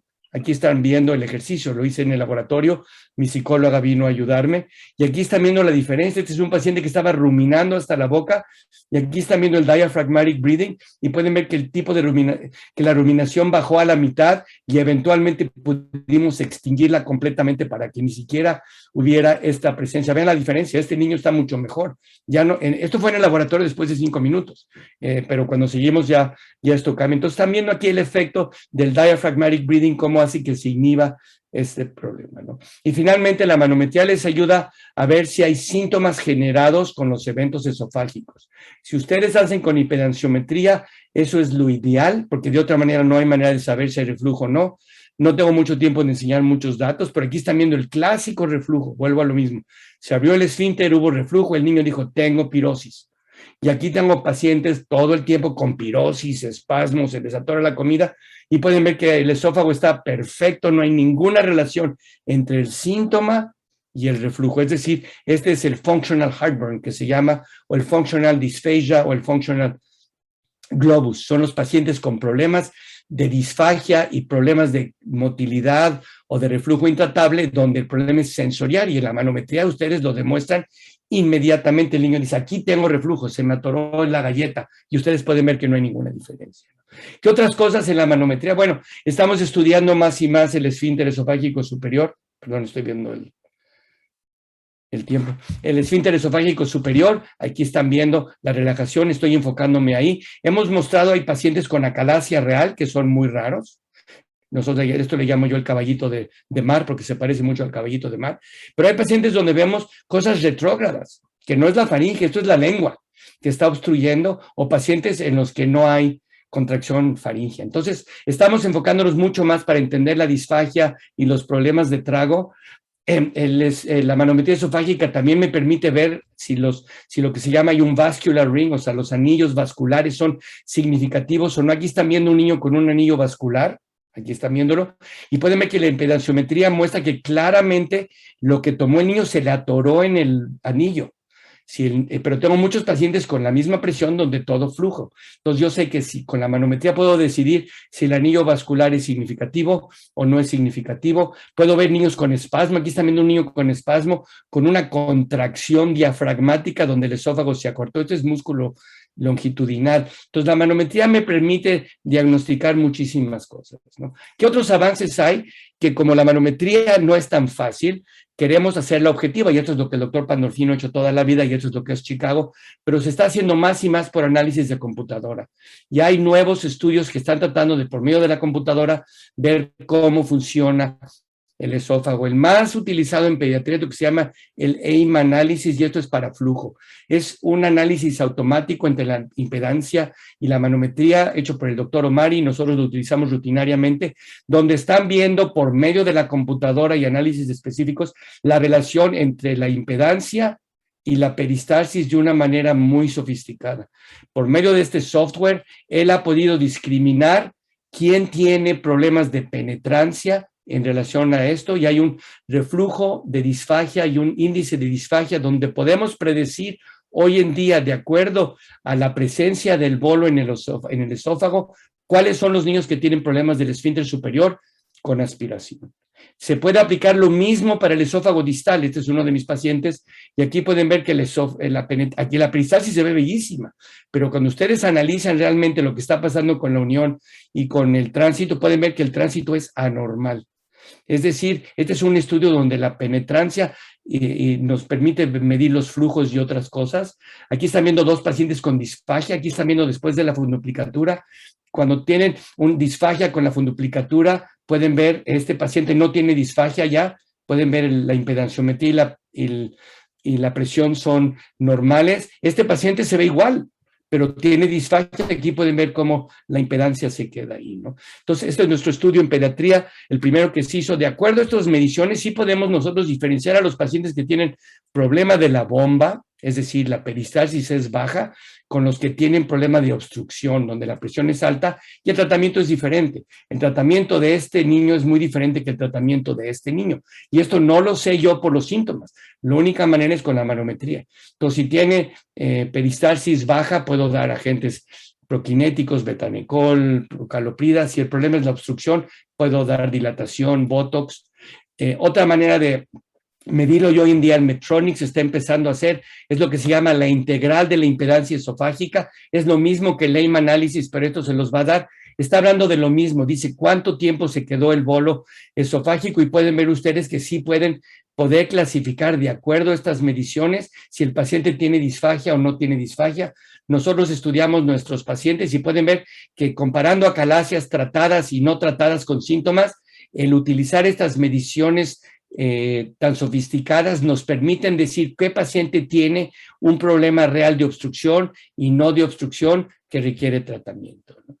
Entonces, creo que hasta aquí les he enseñado mucho cómo la manometría y los nuevos análisis nos permiten empezar a entender este tipo de problemas y para decidir qué hay, ¿no? Pero lo que sabemos es que inclusive esto es imperfecto, y que hay nuevos estudios que han tratado de ver si todo es la motilidad, todo es el tránsito o hay otros factores. Y como en cualquier otra víscera, sabemos que la distensibilidad y el compliance son muy, muy importantes. Y aquí es donde surgió el EndoFlip, ¿no? El flip es una manera donde por medio de la anestesia ponen un balón que tiene, también es una solución especial, es de impedancia, tiene 16 canales, bueno, 16 transductores diferentes a diferentes distancias, y cuando ustedes ponen esto a través de la unión esofágica y miden, ustedes pueden ver la distensibilidad del esófago, y por medio de esto puedo yo ver no cómo se mueve el esófago, no cómo se mueve el bolo, sino yo estoy viendo cómo funciona el esófago, si se abre o no se abre, cuál es el diámetro y cuál es la presión que se genera, ¿no? Aquí están viendo lo que se llama el EndoFlip generación 1, donde pueden ver aquí cómo yo distiendo, y pueden ver cómo la unión esofágica, vemos la cantidad de qué tanto se abre y cuánto se genera de la presión. Aquí están viendo un paciente que tiene una presión anormal con un paciente que tiene una presión normal. Aquí están viendo en el primer estudio que se hizo, como en general acalasia es cuando la distensibilidad es menor de 2.8, y eso lo hemos mostrado en niños también. Aquí están viendo este paciente con acalasia, pueden ver la unión esofagogástrica no se distiende, es muy cerrada. Después del tratamiento efectivo, aquí están viendo, este paciente tiene una distensibilidad normal, y este paciente que no respondió al tratamiento y sigue con disfagia tiene una distensibilidad anormal. Es decir, el EndoFlip es mi manera de diagnosticar problemas después del tratamiento de la acalasia, ya sea dilatación, POEM o miotomía. Yo puedo decidir si el problema del niño es sensorial, es de la peristalsis, o es que la unión requiere más trabajo, ¿no? Y haciendo este estudio sí pueden ustedes mostrar que la distensibilidad del esófago varía de acuerdo al diagnóstico, de los normales hasta los más anormales. Vuelvo a lo mismo, esto no es motilidad, esto es endoflip. Y el endoflip se hace durante la anestesia. Es una belleza en el sentido de que el paciente no tiene que tener la manometría que tanto odiamos todos o odian los pacientes. El niño está dormido. Y aquí pueden ver nuestro primer estudio donde mostramos que hay una relación directa entre la distensibilidad y los síntomas. Aquí están viendo un estudio donde comparamos controles postfunduplicados y pacientes con acalasia, y aquí están viendo los pacientes con acalasia y los pacientes con duplicatura que tenían disfagia, tenían distensibilidad más baja. Y esto nos permitió decidir qué tratamiento darle al paciente, y el tratamiento funcionó en el 70%. Aquí pueden ver la publicación. Es decir, la utilización de la distensibilidad es muy importante. Hoy en día hay estudios que muestran que la distensibilidad del esófago se puede utilizar para ver el tratamiento de la esofagitis eosinofílica. Esto no es muy estándar todavía, es muy difícil de medir, pero hay manera de hacerlo. Y hay manera de estudiar esto. Yo predigo que en el futuro va a haber estudios que van a mostrar si la eficacia del tratamiento cambió la distensibilidad esofágica, porque no se les olvide, la fibrosis no está relacionada con la inflamación únicamente, ¿no? Lo más interesante del flip, y aquí es donde todo ha cambiado, es que al hacer el endoflip se percataron los iniciales, el doctor Pandolfino, su grupo, y luego nosotros ayudamos un poco en esto también, que al distender el esófago estábamos empezando a ver fenómenos de peristalsis secundaria, es decir, el niño está dormido, inflan el balón y empezamos a ver peristalsis secundaria durante la anestesia. Y entonces surgió el FLIP 2, que nos permite no solo ver la distensibilidad, sino nos permite analizar la peristalsis secundaria que está utilizando. Y ustedes son motilólogos, si yo no les digo lo que es, ustedes ven aquí, esto parece una manometría esofágica normal.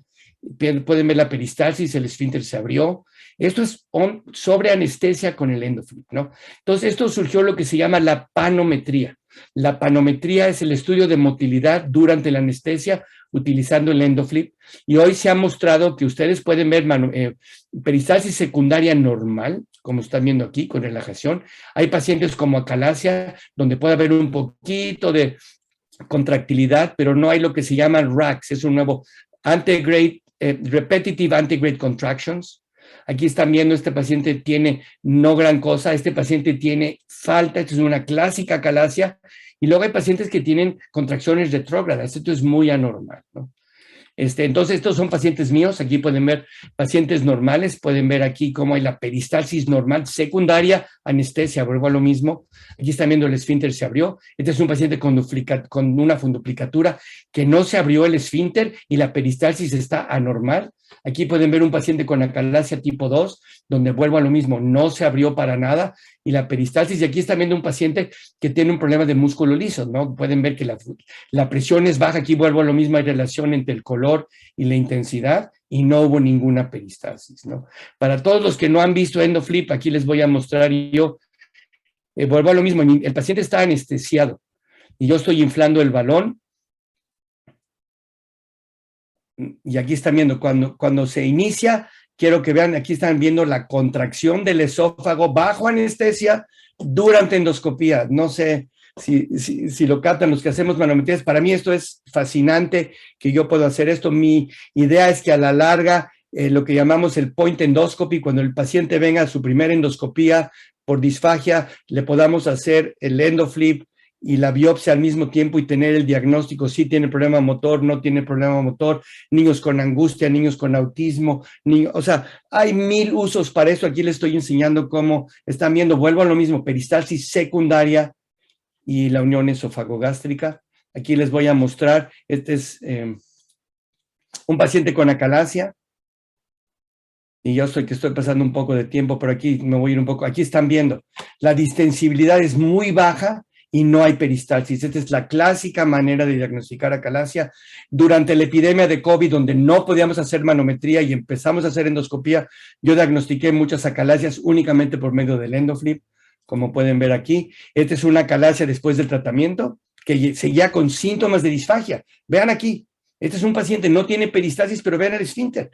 No puede estar más abierto. Este paciente no tiene un problema del esfínter que requiere dilatación. Este es un paciente que tiene un problema de peristalsis funcional y la radiografía mostró que no había gran cambio, o sea, la radiografía no nos ayudó para nada, ¿no? Aquí están viendo una paciente con una funduplicatura, donde les estoy enseñando yo, es un paciente con una funduplicatura que está muy cerrada. Aquí pueden ver la distensibilidad es muy baja y aquí están viendo, este paciente requirió dilatación, porque obviamente era obstruido y pueden ver también que no había gran peristalsis.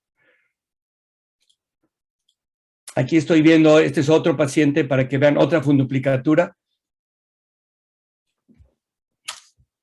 No, este es el mismo, perdón.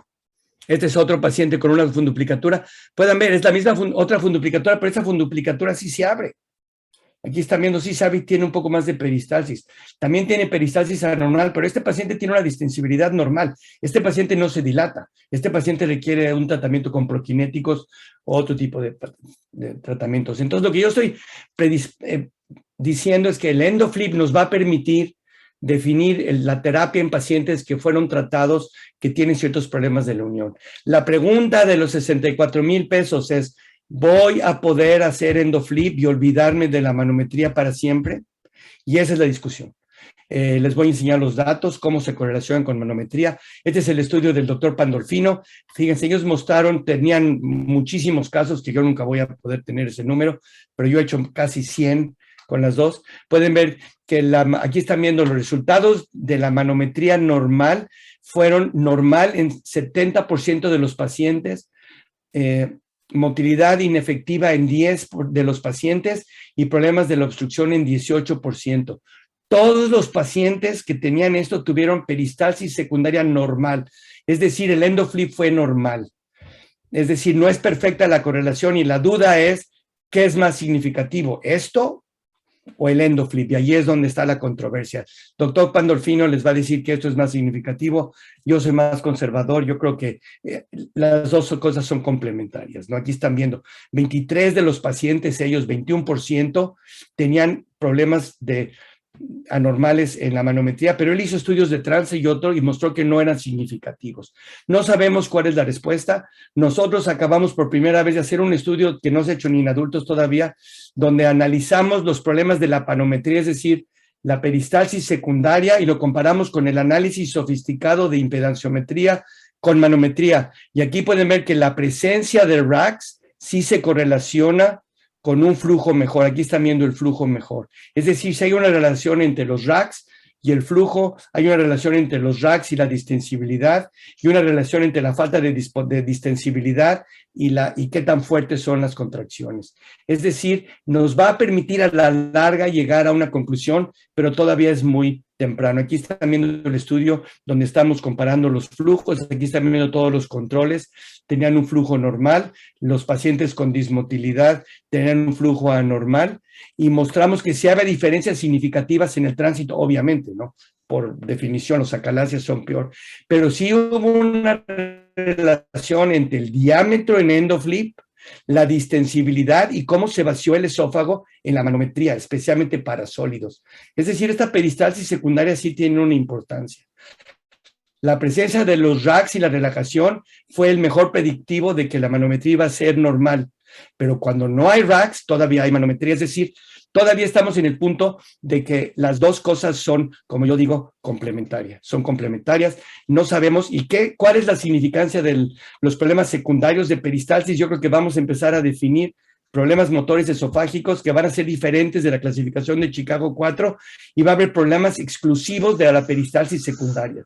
Y no sabemos todavía qué. Y finalmente, mi último es que decirles que el FLIP lo estamos haciendo en el píloro. Aquí están viendo, lo estamos poniendo en el píloro. Y yo hoy puedo predecir en mis estudios quién tiene gastroparesis, de dispepsia funcional y quién va a responder de Botox, ¿no? Eso es lo que estamos haciendo, porque me permite ver el diámetro y la distensibilidad. Aquí están viendo un paciente con gastroparesis, un paciente con dispepsia, se ven muy diferentes. Entonces quiero concluir, y disculpen que me pasé un poco del tiempo, nos permite dar el diagnóstico, entender la patofisiología, hacer correlación con los síntomas, dirigir la terapia, ver cómo funcionó la terapia, y ha habido muchos avances técnicos. Y yo creo que esto, especialmente con el EndoFlip, nos va a cambiar la aproximación de estos pacientes, especialmente con la endoscopía inicial. Yo predigo que en 20 años se van a reír de nosotros porque la gente va a llegar y le van a hacer endoscopía con EndoFlip basal, y eso va a cambiar muchísimo el tratamiento, ¿no? Gracias.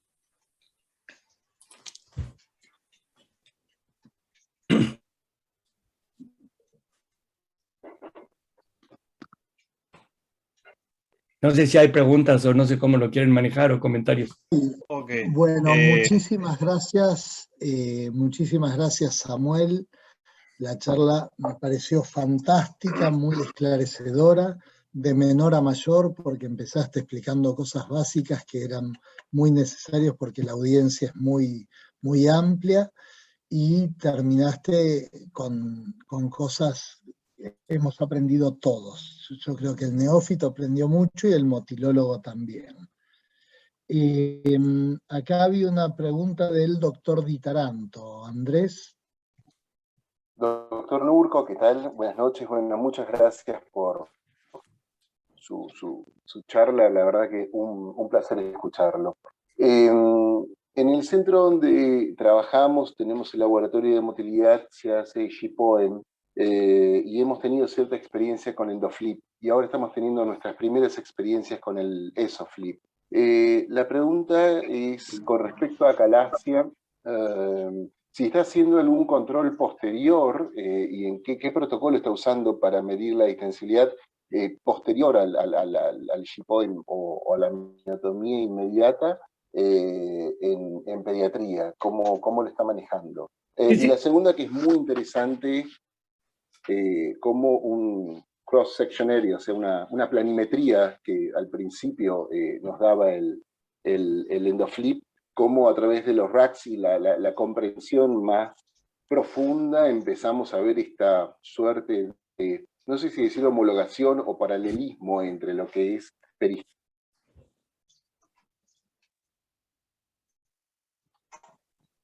Se perdió la última parte, pero...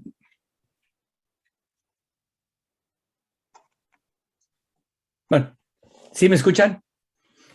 Sí, puedo empezar con la primera parte, ¿no? O sea, nosotros no tenemos un protocolo específico para traer a los pacientes después de tratamiento con acalasia para hacerles a todos endoscopía y flip. O sea, si el paciente clínicamente está normal, lo seguimos, hacemos un control de vario, normalmente a las 4 semanas para ver cómo están y cómo están los síntomas, ¿no?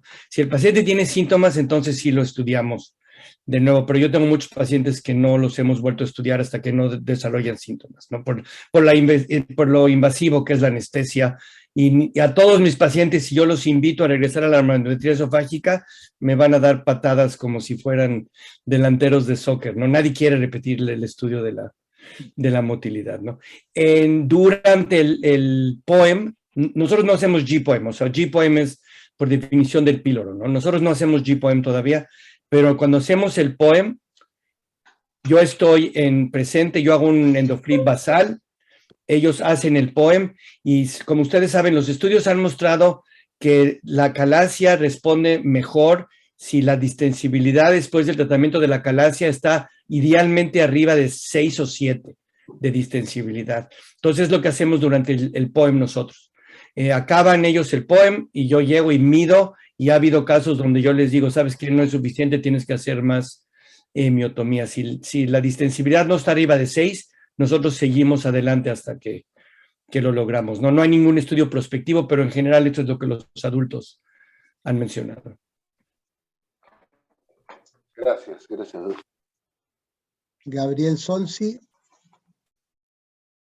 Sí, Samuel, gracias por la charla. Y quería hacerte 2 preguntas. Si uno piensa, por ejemplo, en manometría rectal, a los adultólogos, a los gastroenterólogos adultos, uno le puede enseñar mucho desde la gastroenterología infantil con el reflejo recto anal inhibitorio y la experiencia en ese aspecto. Si lo llevamos a la manometría de esófago, ¿cuál es la patología que vos podés enseñar más por manejar pediatría? Y la otra pregunta es, estos pacientes chiquitos o pequeños que vos comentás que tenían IRP más elevada, ¿cuál era más o menos la presión basal? Porque uno espera que la presión basal en ese grupo de pacientes justamente sea débil y por eso tengan el reflujo funcional. ¿Se comprende la pregunta? Sí, son 2 partes de la pregunta, ¿no? O sea, hay cosas en niños que nosotros vemos, por ejemplo, los problemas de trago que nosotros vemos es muy diferente de lo que los adultos ven por los strokes. Entonces nosotros hemos aprendido mucho de la fisiología normal del esfínter en pacientes y podemos ayudarle a enseñar a los adultos de problemas de músculo liso, como las fístulas, todas las fístulas traqueoesofágicas y esos problemas de dismotilidad y los problemas después de la funduplicatura. Pero en general no es lo mismo que la implicación. Los adultos cuando ven una manometría de adultos, el reflejo anal inhibitorio lo hacen al final y ni les interesa, ¿no? Yo creo que no es la misma equivalencia que niños, ¿no? Los niños con IRP alto tenían presión que se hubiera considerado como de 25, normal, en la otra manometría. Y el concepto de que los pacientes con reflujo tienen presión baja del esfínter en general, la mayoría de los estudios muestran con manometría normal y con manometría de alta resolución, que la mayoría de estos niños tienen presiones normales, IRP normal, manometría normal, tienen más relajaciones del esfínter, pero las presiones son normales.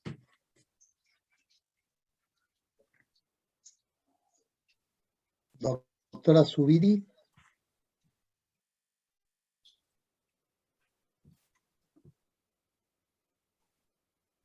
Activa el micrófono.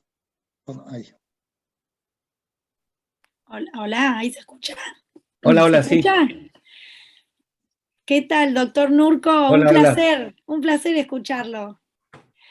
Yo había mandado una pregunta por el chat, pero bueno, acá la hago personalmente. Quería saber qué experiencia tienen con los pacientes con atresia de esófago.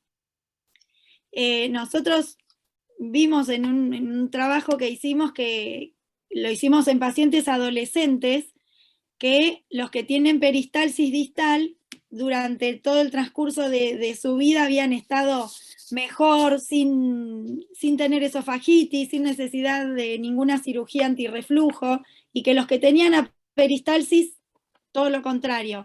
No sé si tienen experiencia por ahí en haberlo hecho en los nenes más chiquititos, como para poder predecir cómo van a estar, o cada cuánto hacerle los estudios de reflujo, los controles según la manometría. No sé si eso es posible o si lo han estudiado. O sea, sería un sueño estudiarlos, ¿no? O sea, en general estos niños tienen 1000 problemas, ¿no? Entonces es muy difícil hacerles manometría basal, nada más para hacerles la manometría basal. Es una inquietud, me encantaría hacer el estudio longitudinal, no lo hemos podido hacer por cuestiones éticas, ¿no? Mi IRB no me deja hacerlo, ¿no? Pero yo estoy de acuerdo, cuando nosotros estudiamos a los niños a largo plazo, sí vemos lo que mencionas tú, y no sé si tú lo hiciste con manometría de alta resolución. Sí. Pero nosotros vemos lo mismo, que la peristalsis distal en general se asocia con un buen pronóstico, pero hemos visto muchos niños que tienen presurización total, me imagino que lo han visto ustedes también. Sí, esos sí. Pacientes, los que tienen mucha presurización en general les va mejor que los que no tienen peristalsis, ¿no? Y los más difíciles son los que tienen funduplicatura. Esos son los que más estudio yo, y ahí es donde el endoflip ha sido muy, muy importante, porque el endoflip me permite a mí decidir Claro. el tratamiento. El problema de nosotros no usamos EsoFlip, volviendo a lo mismo, EsoFlip es una manera de hacer dilatación directa con la distensibilidad, entonces yo no tengo mucha experiencia. Pero hemos hecho endoflip en niños muy pequeños, sí les quiero decir, cada vez me da un infarto a mí, porque nadie sabe cuánto subir el balón. Entonces todos los de ustedes que creen que hacer endoflip en bebés es simple, no, tienen que tener mucho cuidado porque pueden perforar al paciente.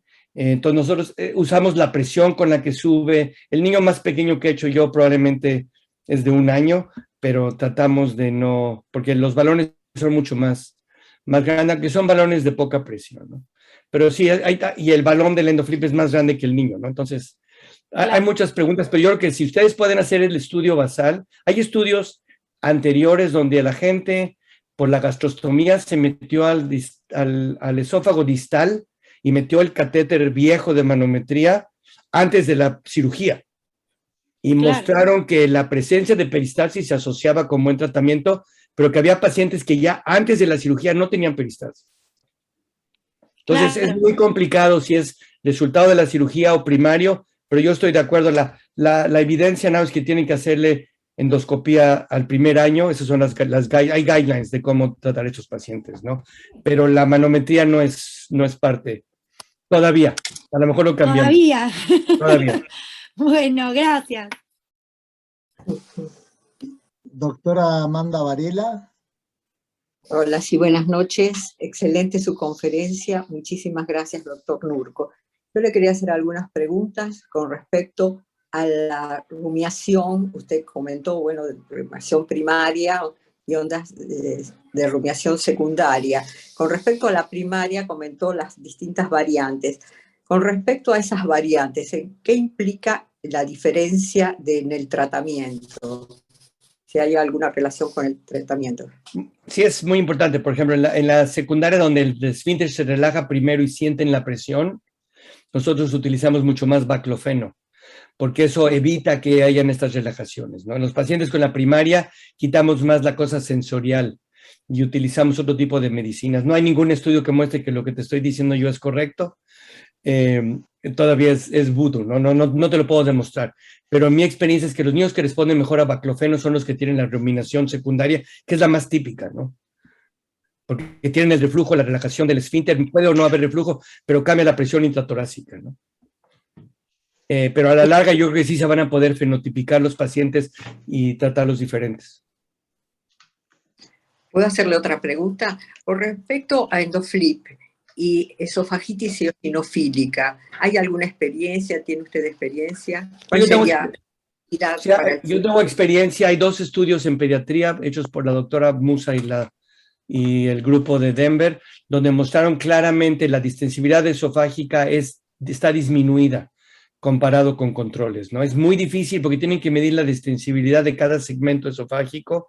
Yo realmente no lo uso para ver si hay terapia o no, pero lo uso mucho para ver si el esófago en general no tiene áreas de estenosis que no se pueden ver bien o que no se distienden bien, ¿no? Así es como yo lo uso. Es más, es una cosa más visual que otra, pero hay gente que está haciendo estudios de investigación para definir realmente cuál es el papel que va a jugar el EndoFlip en la valoración al tratamiento en pacientes con esto, ¿no? Muchas gracias, doctor.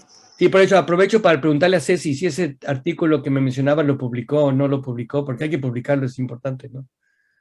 Sí, lo publicamos. Mándamelo. Me da pena decir que no lo he visto, pero mándamelo. No, lo voy a enviar. Nos cuesta mucho la publicación en las revistas más conocidas. Bueno, se lo voy a mandar. Mándamelo. Te voy a decir un secreto y no debería decirlo delante de todos ustedes. Se está haciendo imposible publicar. Ustedes se van a reír, pero todo lo que es motilidad no les gusta la realidad de la motilidad es que los adultos no quieren el American Journal of Gastro, no quieren publicar cosas de motilidad y funcional porque no hacen lo que se llama la citación. Entonces, lo que llaman el impact factor baja. Entonces, yo he tenido cartas donde mandas el estudio y te dice no me interesa la pediatría porque vas a bajar mi impact factor. Entonces, está haciendo Journal of Pediatric GI Nutrition se está volviendo el estándar de oro para publicar, cuando para todos nosotros ese era el último recurso, ¿no? Ahorita casi es el primer recurso. Entonces, no te sientas culpable. Yo te puedo enseñar artículos que he mandado a 8 revistas. Gracias. El chiste es publicar y con el index y PubMed, eso es lo importante hoy en día. Entonces, no se sientan mal. Yo estoy de acuerdo. Ahí es complicado. Román te puede contar. Gracias. Estamos en eso. Sí, el trabajo que citó Cecilia es el que habíamos presentado en Londres, cuando fue el Congreso de Motilidad. Sí, pero quiero ver la publicación, ¿no? Sí, te la mandamos. ¿Tenés alguna experiencia de manometría en pacientes dilatados luego de la ingesta de cáusticos? Esa es una cosa que afortunadamente en Estados Unidos casi no existe. Afortunadamente ha habido mucha prevención, ¿no? Yo no he hecho ninguna manometría. Sí, nosotros... Ustedes deben tener más experiencia. Sí, nosotros tenemos mucha más experiencia en ingesta de cáusticos y recién ahora estamos tratando de estudiarlos un poco después de la dilatación. Bueno, sería ideal si les puedes hacer EndoFlip, eso te va a demostrar exactamente la distensibilidad. No sé, no puedo saber quién hace endoflip o no sé qué por ciento pero hay bastantes personas, creo que están haciendo endoflip, ¿no? Tengan mucho cuidado con la anestesia. Todos los inhaladores cambian el endoflip. Entonces, nosotros normalmente lo utilizamos únicamente con propofol y con fentanil, que es lo que ha utilizado. El doctor Pandolfino, todos los estudios en adultos son con fentanil y Versed. Entonces, por eso en pediatría es diferente, ¿no? Si ustedes le van a dar inhalador, como el sevoflurane, o les dan el dexmetomidine, eso paraliza totalmente el músculo, ¿no? Yo tengo pacientes donde les puedo enseñar antes y después del sevoflurane y yo puedo hacer una distensibilidad de una calasia de 2.8, la puedo convertir en 12 después de la anestesia. Entonces siempre tengan mucho cuidado, hay que hablar con el anestesiólogo, ¿no? Yo tengo anestesiólogos que se pelean conmigo y me dicen, tú no me vas a decir a mí cómo hacer mi trabajo, ¿no? Yo soy el anestesiólogo. Sí, son difíciles en todos lados. Así es.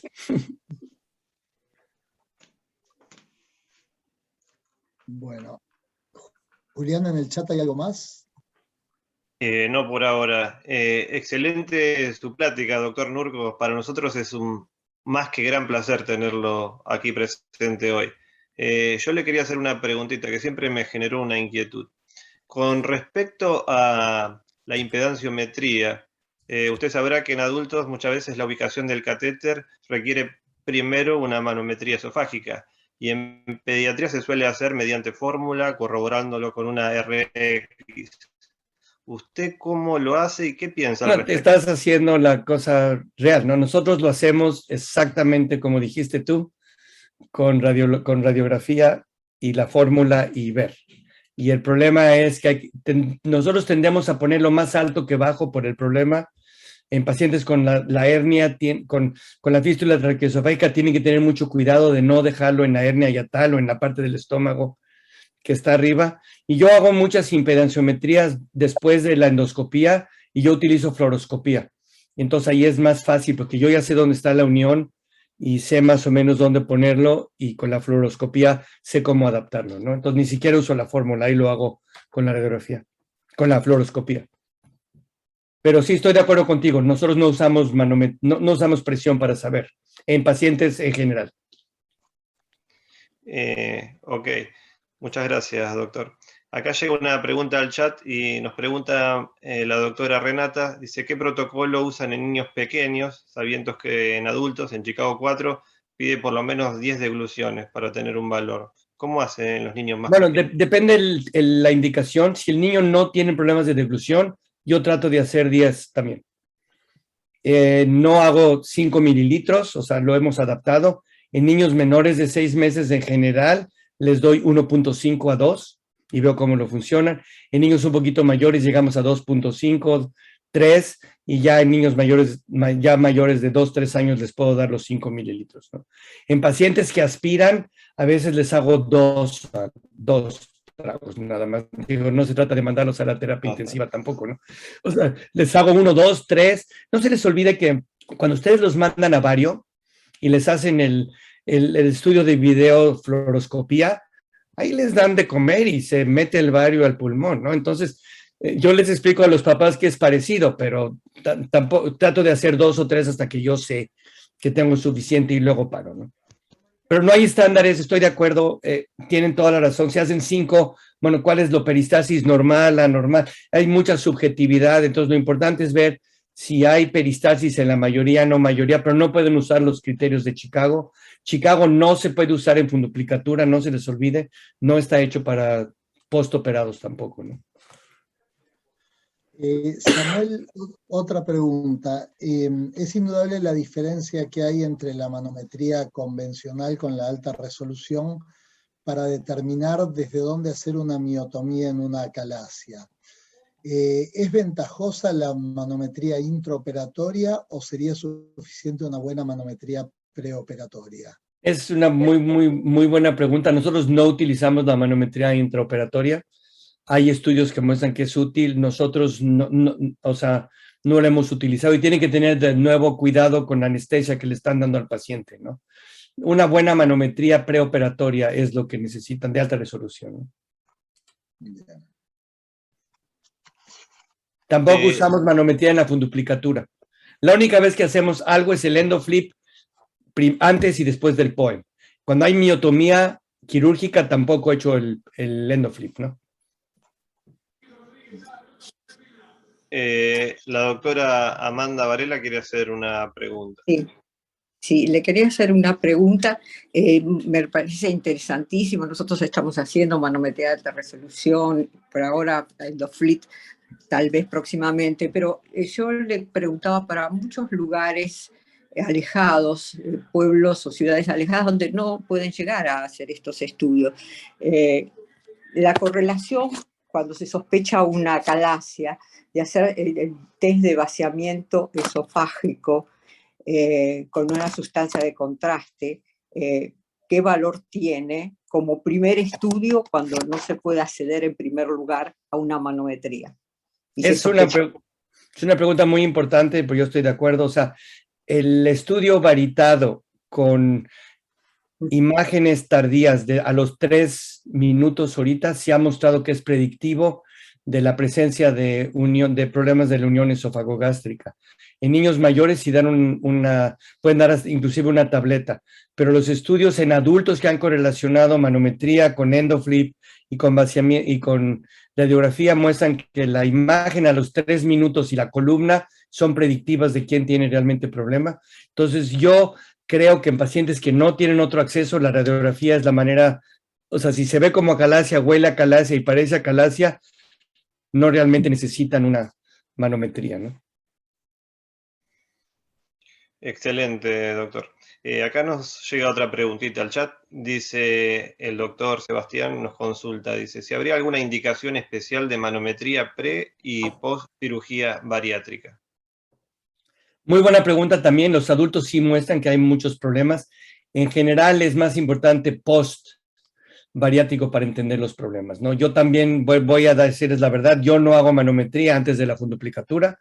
En la mayoría de mis pacientes les hacemos funduplicatura sin manometría previa, a menos que tengan problemas de disfagia o algún problema de fístula traqueoesofágica o escleroderma. Antes, de otra manera, no les hacemos nosotros manometría tampoco pre.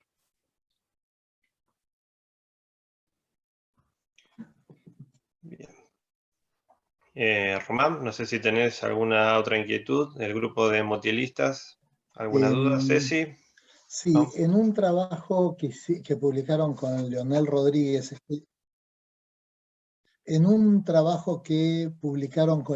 Rodríguez, estudiaron la utilidad de la cápsula inalámbrica de motilidad en niños con trastornos funcionales y no encontraron una asociación con los síntomas. ¿En qué pacientes crees que puede ser útil la cápsula, dado que coincidió con la medicina nuclear, por ejemplo, en el vaciamiento gástrico o con el tránsito colónico de marcadores radiopacos? ¿En qué casos te parece que la cápsula ayuda más? Por eso, pero estás hablando del Smart Pill. Sí. Ok, bueno, el Smart Pill no te ayuda para nada para el esófago, ¿no? El Smart Pill te ayuda únicamente a definir cuál es el tránsito gástrico del intestino delgado y del colon. Y entre más estudia uno los pacientes, más se da cuenta que los niños con problemas funcionales pueden tener alteraciones motoras que están presentes, pero no deben definir su patología, ¿no? Yo sí quisiera hacer esa petición, tengan mucho cuidado de diagnosticar pacientes funcionales con problemas de motilidad, porque entonces estamos creando lo que yo llamo Munchausen by doctor, ¿no? Donde estos pacientes van a acabar con línea central, gastrostomía, o sea, en general yo tiendo a no hacer vaciamiento gástrico en la mayoría de mis pacientes con náusea, porque el 50% de niños con dispepsia tienen problemas de vaciamiento gástrico, ¿no? Pero entonces, volviendo a lo mismo, la cápsula es muy útil en este tipo de pacientes. La cápsula no está cubierta por insurance. Cada cápsula vale $600. El estudio que hice yo con Leonel, haz la cuenta de lo que me costaron las cápsulas. Cada cápsula 600 por 60 niños. O sea, tuvimos que tener un grant para poder, porque el insurance no pagó las cápsulas, no las pagamos nosotros. Entonces, no es un estudio que se puede hacer tan fácil, ¿no? Sí, para trastornos funcionales vale más Roma que la Smart Pill. Bueno, para trastornos funcionales yo creo que el diagnóstico es positivo y no necesitan pruebas, ¿no? Si quieren ver los los gatillos y quieres ver si hay un problema de, por ejemplo, de vaciamiento gástrico medio lento, que puede ser un gatillo, entonces puedes hacer el estudio funcional, ¿no? Pero en general, estos pacientes no requieren de estudios, ¿no? A un niño con constipación en general, con IBS, yo no le hago un tránsito, ¿no? Pero hay pacientes donde el problema parece ser más motor, como a mí me llegan muchos con alimentación parenteral o secostomías, a esos niños sí los estudiamos más porque mostramos muchas veces el problema no es de tránsito, es de percepción o pueden ser los dos, ¿no? Sí. Nosotros publicamos un artículo que llamábamos, lo pueden buscar en JAMA Pediatrics, le queríamos poner Munchausen by Doctor, que es el daño que hacemos los doctores al diagnosticar a los pacientes. ¿A qué me refiero yo?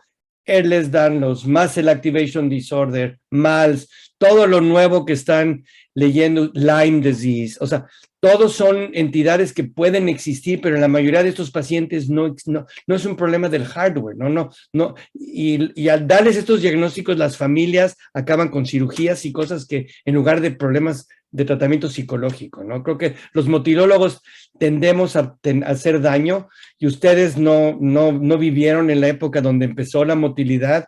Yo tuve la ventaja de trabajar cuando empezaba el campo y al principio, por no tener controles normales, en general, y hay más grupos que otros, yo quiero pensar que yo era muy conservador, es muy fácil diagnosticar problemas de motilidad no importantes y darle a la familia la impresión de que ese es el problema y crean una dificultad para toda la vida.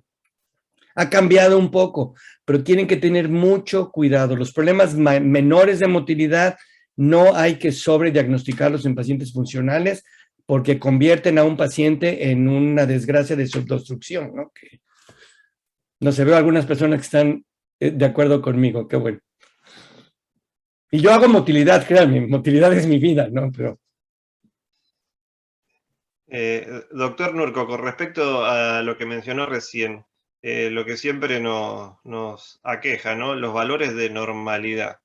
Y muchas veces extrapolando las métricas de adultos, que quizás se hacen de otra forma.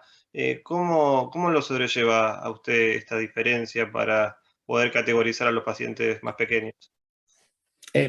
No, o sea, tiene que ser la cosa clínica y lo que están viendo y la pregunta, ¿no? Entonces, para diagnosticar un problema de acalasia, tienen que estar seguros. Acalasia es más fácil, ¿no? Pero un problema de disfunción del esfínter inferior, cuando todo lo demás está normal, basado nada más en las métricas de Chicago, tienen que tener mucho cuidado, ¿no? Entonces, es la intuición clínica. Cuando es normal, es normal. Cuando es muy anormal, es muy anormal. Y a la mitad, yo tiendo a ser más hacia lo normal que lo anormal. Esa es la personalidad Nurko, ¿no? Hay gente que es un poco más hacia la personalidad de encontrar patología, ¿no? Y lo mismo es con la motilidad colónica. Digo, ya tuvieron plática, yo no podía asistir. No hay niños normales. La motilidad se está haciendo sin popó. La mayoría de nuestros estándares son después de Dulcolax. O sea, yo les puedo enseñar todas las cosas feas de la motilidad que a mí no me dejan dormir en la noche a veces, ¿no? O sea, ¿qué implica si el niño tiene HAPCs con Dulcolax, pero no tiene otro? O sea, ¿eso es normal? Yo no sé, o sea, lo consideramos normal, pero yo no sé. O sea, me preocupa, ¿no? Y lo mismo es con la manometría antroduodenal. Entonces, hay veces que sí es normal, hay cosas que no sabemos. Esofágico es de lo que más sabemos. Si ustedes ven a los adultos, si ustedes tienen colegas, se ríen de nosotros de que hacemos motilidad colónica. Ellos no lo hacen, ¿no? Entonces, y yo hablo vean mis trabajos, he trabajado con adultos, es muy difícil si lo que yo le llamo normal es realmente normal. Sí, no sé si lo estoy haciendo más bolas o no, pero... No, excelente, muy claro, doctor. Bueno. Estoy revisando el chat a ver si hay alguna pregunta más.